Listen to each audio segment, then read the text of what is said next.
Hello students, today we are start our new unit solid state reaction। आज हम करने वाले हैं to topics of this unit, basic principle of solid state reaction and experimental procedure of solid state reactions. चलिए students करते हैं start solid state reaction. Solids क्या होती हैं, सबसे पहले हम देखेंगे सॉलिड्स क्या होती हैं। सॉलिड मैटर की फॉर्म होती है जो पोजेस करती है definite shape and definite volume. For example हम सॉलिड का एग्जांपल ले सकते हैं टेबल। हमारे घर पे टेबल्स, चेयर्स, बहुत सारे सॉलिड्स मटेरियल्स होते हैं। जो सॉलिड्स होते हैं वो टू टाइप्स के होते हैं, crystalline solids, amorphous solids. Crystalline solids, amorphous solids, solids, liquids, इन सब चीज़ों के बारे में हम 11th-12th से पढ़ते आ रहे हैं। अब जो सॉलिड स्टेट रिएक्शंस क्या होती हैं, ये स्लो रेट ऑफ रिएक्शंस होती हैं जिनकी रेट क्या होती है, काफ़ी स्लो होती है और रिक्वायर हाई टेम्परेचर, मीन्स ये रूम टेम्परेचर पर नहीं अक्कर होती हैं जो सॉलिड स्टेट रिएक्शंस होते हैं। फॉर एग्जाम्पल अगर हम एग्जाम्पल लें, मान लीजिए हमारे पास ए एक सॉलिड है, बी एक सॉलिड है, ठीक है। ए और बी हमारे पास टू सॉलिड्स हैं। अगर हम इनको रूम टेम्परेचर पर रखें तो यहाँ पे रिएक्शन हमारे पास अक्कर नहीं होगी। अगर हम थोड़ा सा टेम्परेचर प्रोवाइड करें, कितना टेम्परेचर, हाई टेम्परेचर प्रोवाइड करें 1000 degree Celsius in between 15 degree Celsius, तो यहाँ पे हमारे पास क्या है, रिएक्शन ये हो जाएगी। ये होती है हमारे पास सॉलिड स्टेट रिएक्शंस। अब हमारे पास जनरल प्रिंसिपल क्या होता है सॉलिड स्टेट रिएक्शंस का। बहुत सारे मेथड्स अवेलेबल है सॉलिड्स को प्रिपेयर करने के लिए। वीडली जो हम यूज मेथड है पॉलीक्रिस्टलाइन सॉलिड्स का, वो क्या है कि हम स्टार्टिंग मटेरियल क्या लेते हैं, सॉलिड्स लेते हैं, ठीक है। सॉलिड मिक्सचर्स लेते हैं स्टार्टिंग मटेरियल्स। जैसे अभी हमने एग्जाम्पल लिया था ए और बी का, जिसमें हमने टू सॉलिड्स लिए थे, हाई टेम्परेचर दिया और हमारे पास रिएक्शन अक्कर हो गई। सॉलिड्स जो होते हैं, ये भी हमने अभी देखा कि जो सॉलिड्स होते हैं वो यूजली रिएक्ट नहीं करते रूम टेम्परेचर पे, नॉर्मल टाइम स्केल्स पे। और ये एक एसेंशियल पार्ट होता है कि हम हाई टेम्परेचर पे इनको अगर रखें तो हमारे पास क्या है, रिएक्शन स्टार्ट हो जाती है। हाई टेम्परेचर लगभग हमारे पास क्या है, अप्रॉक्सीमेटली 1000 to 15 डिग्री सेल्सियस। तो इस तरह हमारे पास जो थर्मोडायनेमिक और काइनेटिक फैक्टर्स है, दोनों ही एसेंशियल हुए सॉलिड स्टेट रिएक्शंस के लिए। जो थर्मोडायनेमिक कंसंट्रेशन है वो शो क्या करती है कि हमारे पास जो कोई भी पर्टिकुलर रिएक्शन है वो अक्कर कब होगी, जब हमारे पास फ्री एनर्जी चेंजेस भी इन्वॉल्व होंगे। जो और काइनेटिक जो फैक्टर्स होते हैं वो डिटरमाइन करते हैं रेट क्या है उस रिएक्शन की। अब हम वैगनर रिएक्शन मैकेनिज्म से समझेंगे सॉलिड स्टेट रिएक्शन के इस प्रिंसिपल को। Due to packing differences in different crystal solid state reactions are different और डिफिकल्ट। पैकिंग डिफरेंसेस के बारे में भी मैं आपको थोड़ा सा बता देती हूँ कि हमारे पास सॉलिड्स होते हैं, उनके अंदर पैकिंग होती है वो काफ़ी डिफरेंट होती है। हर एक सॉलिड की अलग अलग पैकिंग होगी उनकी क्रिस्टल्स की। तो हमारे पास जो सॉलिड स्टेट रिएक्शन होगी वो डिफरेंट क्रिस्टल सॉलिड्स के लिए डिफरेंट और डिफ़िकल्ट भी होगी, ठीक है। जितनी ज़्यादा पैकिंग होगी, जितना ज़्यादा उनमें पार्टिकल्स का अट्रैक्शन होगा, उतना ही डिफ़िकल्ट होगा रिएक्शन को, और हाई टेम्परेचर की उतनी ही ज़्यादा जरूरत पड़ेगी। Let us consider the reaction of MgO and Al2O3, ठीक है। अब हम ले रहे हैं एग्जाम्पल मैग्नीशियम ऑक्साइड का और एल्युमिनियम ऑक्साइड का, ठीक है। इन वन रेशो के अंदर to form spinel MgAl2O4. Also from thermodynamic consideration, MgO and Al2O3 should react to form MgAl2O4. लेकिन एक्चुअल प्रैक्टिस की अगर हम बात करें, जो रिएक्शन रेट है वो एक्सट्रीमली बहुत ज़्यादा स्लो होता है रूम टेम्परेचर पे। तो हम क्या करेंगे, कितना हीट प्रोवाइड करेंगे उसको, 1200 डिग्री सेल्सियस अप्रॉक्सीमेटली। तो वहाँ पे हमारे पास रिएक्शन क्या है, अक्कर होनी स्टार्ट होगी उस एक्सटेंट पे, ठीक है। कंप्लीट करवाने के लिए रिएक्शन को हम कितना का उसको टेम्परेचर देंगे, वो हम इससे ज़्यादा ही देंगे, अप्रॉक्सीमेटली इससे अबव देंगे। हम मान लीजिए 1500 डिग्री सेल्सियस दे रहे हैं, तो हमारे पास क्या है, कंप्लीट रिएक्शन होगी। ये हमारे पास रिएक्टेंट्स जो हमने लिए हैं वो है MgO magnesium oxide, aluminium oxide. यहाँ पे एल्युमिनियम ऑक्साइड फ्यूज हो रहा है, डिफ्यूज हो रहा है MgO साइड, और MgO से हमारे पास Mg2 पॉजिटिव डिफ्यूज हो रहा है Al2O3 के अंदर। यहाँ पे हमारे पास क्या है, इंटरफेस बनना स्टार्ट हुआ है, एक प्रोडक्शन लेयर बनी है हमारे पास। यहाँ पे फॉर्मेशन हुई है प्रोडक्ट की, और इसी प्रोसेस को जहाँ से हमारे पास फॉर्मेशन स्टार्ट होती है प्रोडक्ट की, उसे हम बोलते हैं nucleation. At high thermal energy, ions jumps out of lattice sites and diffuse through crystals, इसे हम न्यूक्लिएशन बोलते हैं।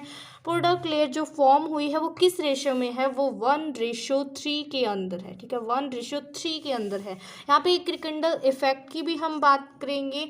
The progress of reaction when some difference in colour by movement of interface, जो इंटरफेस बनना स्टार्ट हुआ है उसकी वजह से थोड़ा बहुत जो रिएक्शन का कलर आ रहा है उस इफेक्ट को हम बोल रहे हैं क्रिकेंडल इफेक्ट।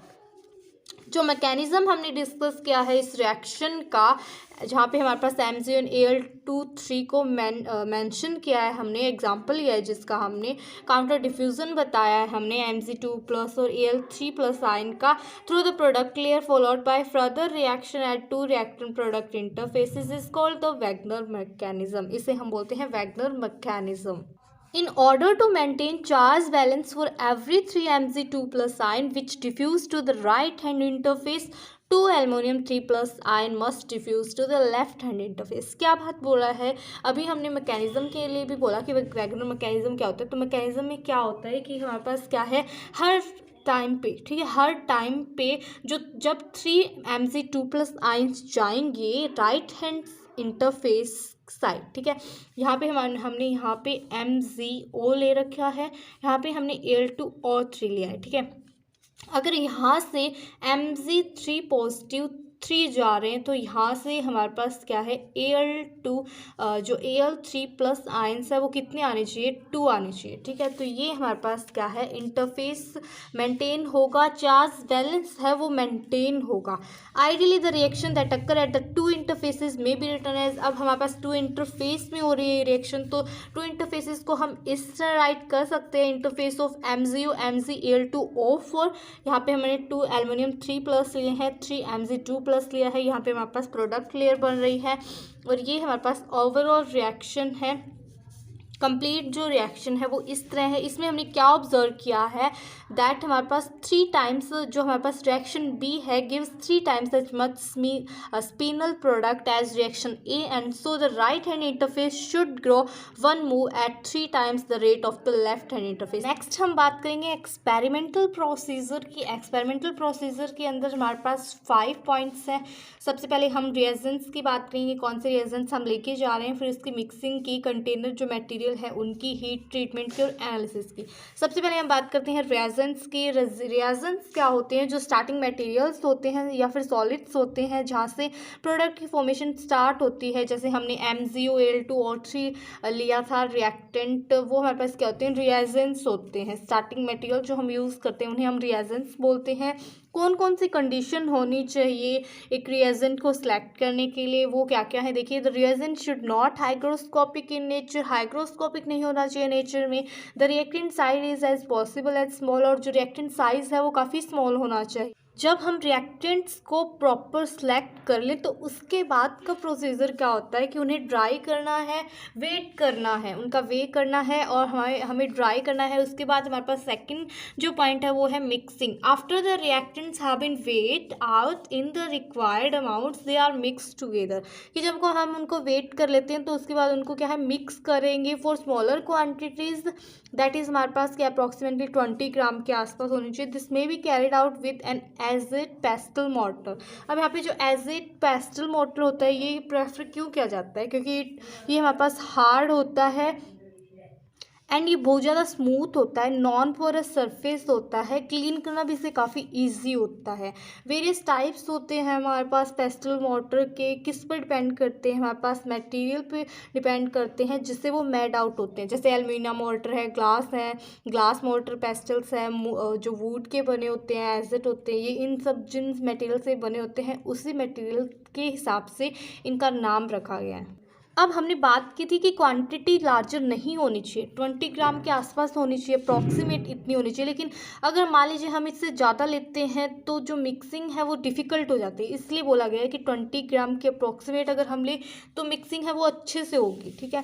थर्ड हमारे पास है कंटेनर मटेरियल। कंटेनर मटेरियल्स के लिए भी कंडीशंस है सेलेक्ट करने की। हम जो बेस्ट जो कंटेनर मटेरियल है वो कौन सा लें, उसको सिलेक्ट करने के लिए कुछ कंडीशंस हैं। The container material must be inert होना चाहिए, मीन्स कि हमारे पास ये रिएक्ट नहीं करना चाहिए किसके साथ, रिएक्टेंट्स के साथ, क्योंकि अगर ये रिएक्ट कर गया तो हमारे पास क्या है, जो प्रोडक्ट चाहिए हमें वो नहीं बनेगा, प्रोडक्ट कुछ और ही बनेगा। It's melting point must be greater than 1500 degree Celsius. Melting point इसका इससे ज़्यादा होना चाहिए, क्योंकि हम सॉलिड स्टेट रिएक्शंस में 1500 डिग्री सेल्सियस तक टेम्परेचर लेते हैं, उससे ज़्यादा का नहीं लेते, तो ये मेल्ट नहीं होगा जल्दी से।